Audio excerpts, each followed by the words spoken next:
مساء الخير أو صباح الخير على حسب التوقيت اللي أنت بتشوف فيه الفيديو. النهاردة معانا تركيب سنسور بارك للعربية BYD F3 موديل 23. وكالعادة احنا إن شاء الله هنوضح فيها كل الخطوات في الفيديو ده اللي تقدر تساعدنا إن احنا نركب السنسور بتقفيله، وتقفيل إن شاء الله مقارب جدا للفابريكا. من غير ما نطول عليكم، يلا بينا نشوف الخطوات. بس قبل ما نعمل الخطوات إن شاء الله ما تنساش لو الفيديو عجبك تعمل لايك وسبسكرايب عشان تقدر تشوف الفيديوهات الجديدة اللي هننزلها. اول حاجه طبعا واهم حاجه واحنا بنعملها ان احنا لازم ناخد مقاسات عشان نقدر نحدد اماكن اللي هنركب فيها السنسور في الاكسدام. فاول حاجه بنعملها ان احنا بناخد الارتفاع الخاص بالسنسور من على الارض. طبعا هنقف على ارض مستويه عشان نقدر ناخد الارتفاع، وهو بيبقى يكون الارتفاع في حدود 50 سنتي من الارض. بعد ما نحدد الارتفاع بنبتدي ناخد بشريط باي نوع من انواع اللزق عشان نقدر نحدد بيه الارتفاع، ونبقى على مسطره واحده. بنعمل الارتفاع على 50 سنتي، وبعد كده بنلزق اللزقة دي. بعد كده نتأكد إن الارتفاعات كلها مظبوطة، وبنبتدي ناخد أبعاد السنسور. هو الأبعاد بتاعة السنسور بناخدها من طرف الإكسدام من قبل المايل، أو من أول الإكسدام يعني.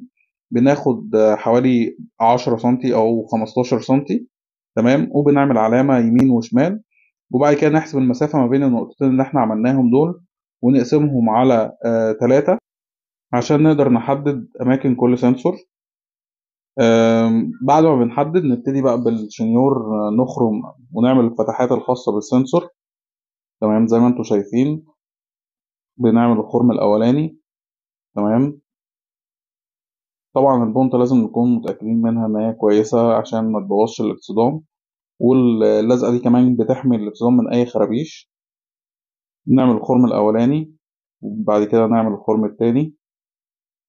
طبعا اعذروني لو الصوت يعني سريع شوية أو الشرح سريع شوية. أنا حبيت أقصر الفيديو على قد ما أقدر ما يبقاش طويل. طبعا إحنا بعد ما بنعمل الفتحات دي هو بيبقى 4 سنسور. في بعض العربيات بيبقى أكتر من كده، بس السنسور اللي إحنا كنا بنركبه النهاردة كان 4. الفتحات دي الخاصة بالسنسور. طبعا البونطة لازم تكون على قد الفتحة بالظبط عشان مش ما يبقاش السنسور بيطلع من الإكسدام بعد كده، تمام. ونتأكد طبعا من اللي إحنا بنركبه. معلومة مهمة جدا محتاجين ناخد بالنا واحنا بنركب السنسور. السنسور بيركب ليه، كل سنسور ليه مكانه. زي ما احنا شايفين في البوكس كده في فتحات لكل سنسور. هو ترتيبه بيكون A B C D، تمام. وبيبدأ من الترتيب من الشمال. بيبقى احنا عشان نوفر وقت بعد كده او عشان يكون الافضل لينا يعني بنكتب كل سنسور هنركبه، بنكتب الحرف بتاعه بلزق كده على طرف السنسور، بحيث ده يوفر معانا وقت بعد كده واحنا بنقفل. يبقى احنا عارفين كل سنسور موجود فين مكانه. بنبتدي بقى نشيل الكليبسات الخاصة بالشنطة عشان نقدر نفتح الجنب بتاع الشنطة عشان نقدر نعدي السلك الخاص بالسنسور من تحت الاكسدام لجوه الشنطة، عشان في الآخر بعد كده بنقفله مع لمبة المارشدير. هنشوف دلوقتي توصيلات الكهرباء بتكون ازاي. فزي ما انتم شايفين كده احنا الأول بنفك الكليبسات الخاصة بالشنطة عشان نقدر نوسع لنفسنا، ونقدر نشيل الفرش الخاص بالشنطة زي ما شفنا كده.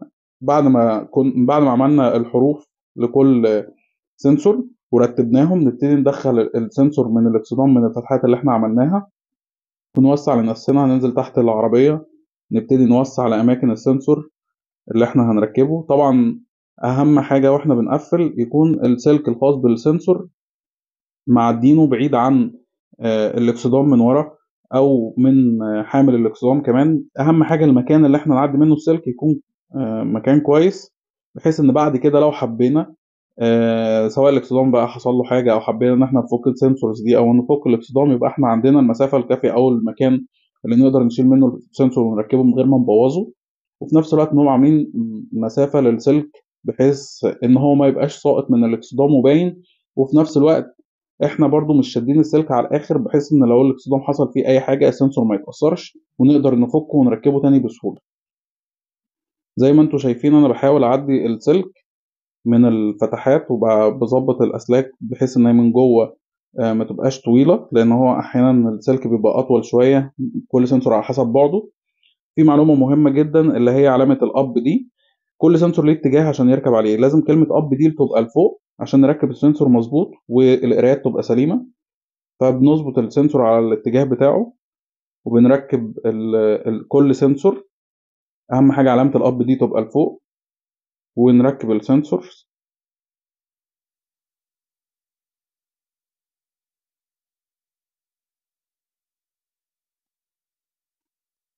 بعد ما بنركبهم كلهم نبتدي بقى نشيل اللزق اللي احنا كنا عاملينه.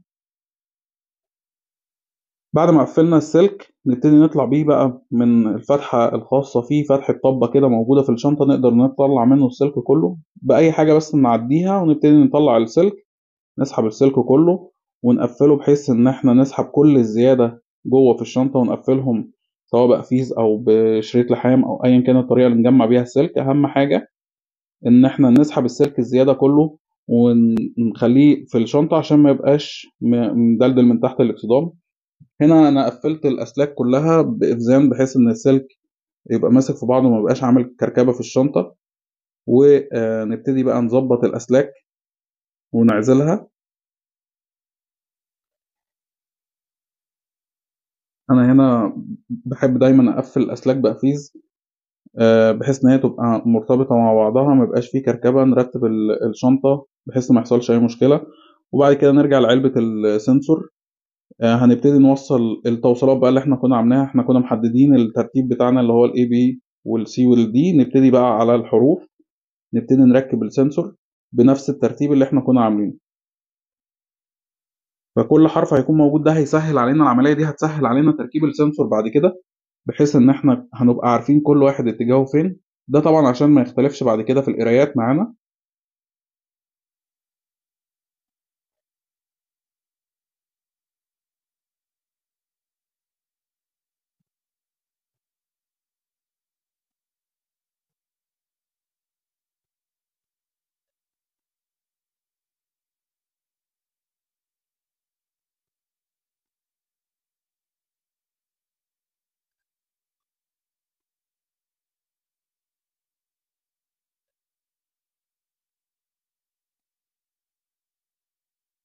كده احنا ركبنا الاربع اطراف او الاربع اطراف الخاصة بالسنسور.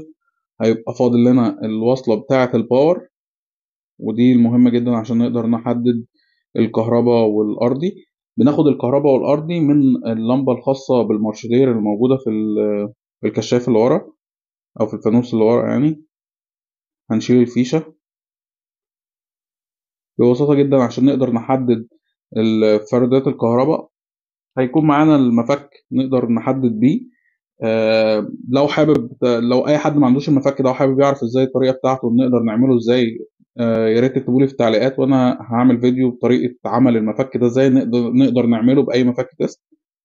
احنا دلوقتي حددنا الطرف الكهرباء انهي واحد، وعادة بيبقى في الكابلات يعني بيكون الاحمر. بس برضو انا بحب دايما يا اما بافوميتر او بالمفك التيست ده عشان نحدد فرد الكهرباء. برضو الفردة الارضي هي بتكون فردة لونها اسود عادة يعني، بس الافضل طبعا ان احنا برضو ناخد القياسات بتاعتها. برضو في طريقة تانية سهلة، لو احنا حددنا الطرف الاحمر او اللي هو الكهرباء، نقدر ببساطة جدا نوصل الطرف الأحمر في الكهرباء، وبعد كده نبتدي نوصل الأسود في الأرض. احنا هنا عملنا التوصيلات وحددنا أنهي الأرضي وأنهي الكهرباء ووصلنا. عايزين بقى نتأكد، فبالتالي هنوصل السنسور بتاعنا، واحنا عرفنا خلاص ان الأحمر هو الكهرباء. هنوصل الفردة الكهرباء، هيبقى كده فاضل لنا الفردة الأرضي. مجرد ما انا اوصل الفرد الارضي في الارضي لازم هيدينا صوت السنسور او هيدينا مؤشر ان السنسور شغال. تمام، هو كده السنسور شغال زي ما احنا شايفين كده، فعرفنا ان كده خلاص التوصيلات مظبوطة. تمام. هنبتدي بقى نقشر السلك عشان نوصل التوصيلات بتاعتنا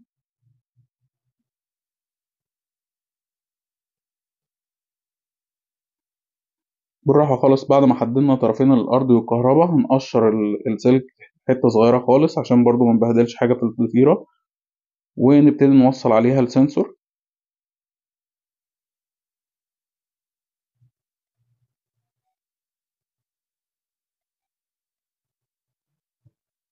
طبعا في نقطة برضو حابب أكد عليها، هو احنا عشان نقدر نحدد الكهرباء والأرضي ده طبعا لازم نكون جايبين المارشدير في العربية، عشان ما ننساش الخطوة دي، خطوة مهمة. لازم نكون جايبين مارشدير عشان تبقى اللمبة اللي ورا بتاعة المارشدير جايبة كهرباء، فنقدر نحدد منها الأطراف.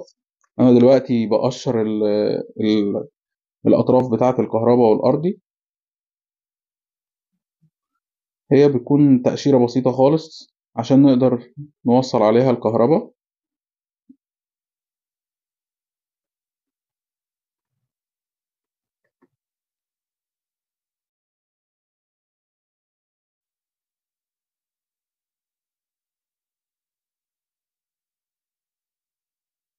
زي ما عملنا في فردة الكهرباء هنعمل في فردة الأرض برضو تقشيرة بسيطة عشان نقدر نوصل عليها برضو فردة الأرض خاصة بالسنسور.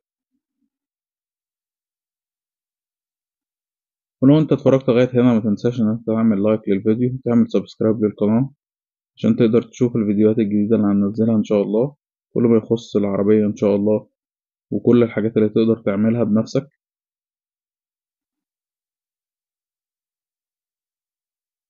احنا دلوقتي بنقشر الأرضي.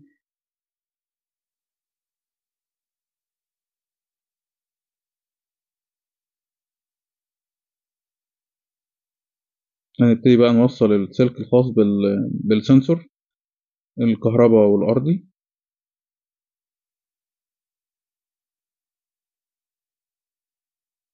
بعد ما عملنا التوصيلات نبتدي بقى دلوقتي في مرحلة العزل. أهم حاجة إن احنا نعزل السلك كويس جدا عشان ما يحصلش أي قفلة لا قدر الله أو أي مشكلة تحصل لنا.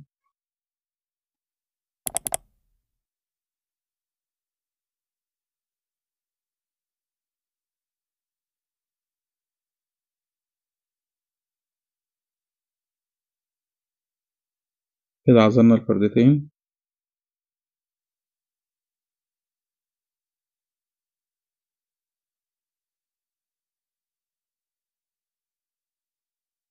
نبتدي بقى نقفل الأسلاك اللي احنا عملناها.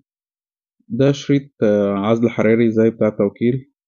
أنا بحب دايما أقفل الشغل اللي بعمله يعني أقرب حاجة للتوكيل، أو التقفيل اللي بيكون الفابريكا زي ما بنقول. دي بترجع طبعا من شخص لآخر أو على حسب الإمكانيات. احنا كده ركبنا الفيشة. نبتدي بقى نظبط الأسلاك عشان ما تبقاش متكعبلة وموجودة في الشنطة بشكل مش لطيف. برضو احنا نقفل الأسلاك بشكل جيد جدا في الشنطة.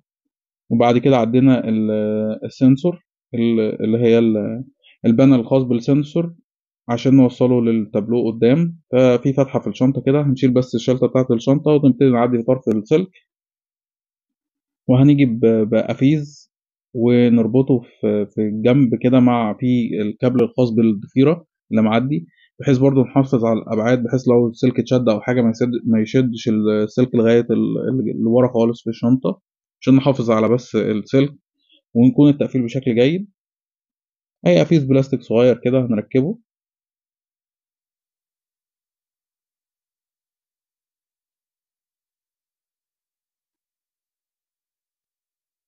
احنا كده قفلنا. هنبتدي بقى نعدي السلك بشكل مع سلك الضفيرة، بحيث انه ميبقاش الشكل العام مفيش أسلاك باينة خالص. فهنبتدي نعديها واحدة واحدة من جنب الفبرة دي، من عند الباب من تحتها كده هنمشيها مع سلك الضفيرة.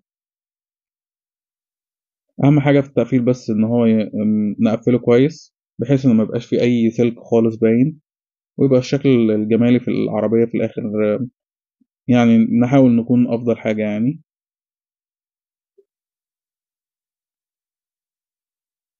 هنعديه من الفبرة دي ونعديه من جنب الفبرة اللي عند القايم،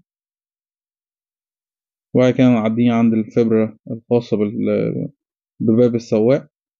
أنا شلتها خالص وعديتها مع الضفيرة ووصلت بيها لغاية ما طلعت بيها فوق عند التابلو، ونحطها في المكان اللي احنا عايزينه.